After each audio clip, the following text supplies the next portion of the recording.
Hello বন্ধুরা, আজ আমি নিয়ে এলাম তোমাদের সাথে শেয়ার করব একটি পুরের রেসিপি, যা দিয়ে পরোটা বা কচুরি দুটোই বানিয়ে নেওয়া যাবে। একেবারে ঘরোয়া উপকরণ দিয়ে তৈরি করব।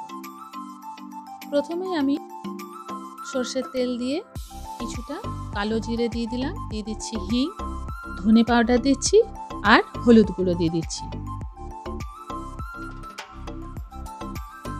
একটু ভাজা হয়ে এলে আমি এতে মটরশুঁটি, আদা এবং কয়েকটি কাঁচা লঙ্কা বাটা দিয়ে দিলাম।